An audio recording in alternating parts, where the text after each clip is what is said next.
বোকাজানত অনুষ্ঠিত হয় সদৌ অসম আহোম সভাৰ কেন্দ্ৰীয় কাৰ্যনিৰ্বাহক সভা। আজি 21 ছেপ্টেম্বৰ তাৰিখে কাৰ্বি আংলং জিলাৰ ঔদ্যোগিক নগৰী হিচাপে পৰিচিত বোকাজানৰ আৰোগ্য চিকিৎসালয়ৰ সভা কক্ষত প্ৰথমবাৰৰ বাবে সদৌ অসম আহোম সভাৰ কেন্দ্ৰীয় সমিতিৰ উদ্যোগত আৰু কাৰ্বি আংলং জিলা সমিতিৰ সহযোগত সদৌ অসম আহোম সভাৰ চতুৰ্থখন ৰাজ্যিক কেন্দ্ৰীয় কাৰ্যনিৰ্বাহক সভা অনুষ্ঠিত কৰা হয়। সদৌ অসম আহোম সভাৰ কেন্দ্ৰীয় সমিতিৰ সভাপতি শশাংক নেওগ, সম্পাদক তপন গগৈৰ লগতে বহু কেইজন কেন্দ্ৰীয় সমিতিৰ বিষয়ববীয়া আৰু কেইবাখনো জিলাৰ সভাপতি সম্পাদকৰ উপৰিও জিলাৰ প্ৰতিনিধিসকল উপস্থিত থকা পৰিলক্ষিত হয়।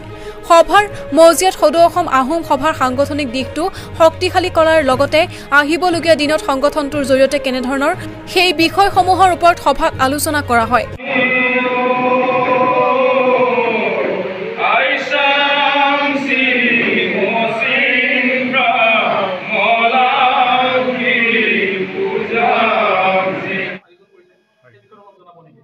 আজি আমাৰ এইটো সৌভাগ্যৰ কথা যে কাৰ্বি আংলং জিলাৰ বোকাজানত আমি প্ৰথমবাৰৰ বাবে আমাৰ সদৌ অসম আহোম সভাৰ চতুৰ্থখন যিখন ৰাজ্যিক কাৰ্যনিৰ্বাহক সভা এইখন আমি আজি ইয়াত অনুষ্ঠিত কৰিছোঁ।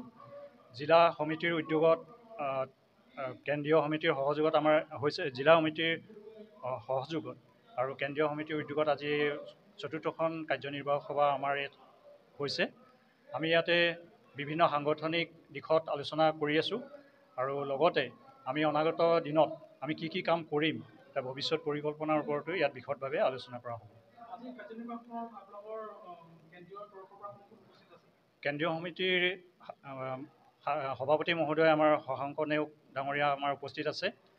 কেইবাগৰাকীও উপসভাপতি, কাৰ্যকৰী সভাপতি, যুটীয়া সম্পাদক, জিলাসমূহৰ যিসকল সভাপতি আৰু সাধাৰণ সম্পাদক আৰু কাৰ্যকৰী যিসকল ৰাজ্যিক কাৰ্যনিৰ্বাহক সদস্য তেখেতলোক সকলো উপস্থিত আছে।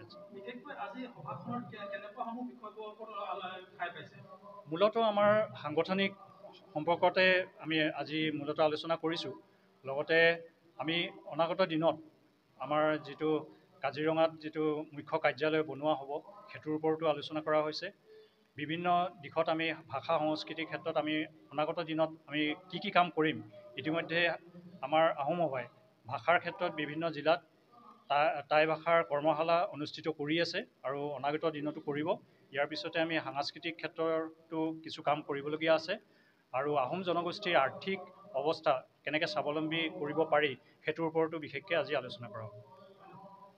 কাৰ্বি আংলঙৰ পৰা ডেভিড ক্ৰামছাৰ ৰিপৰ্ট, নিউজ 24 NE।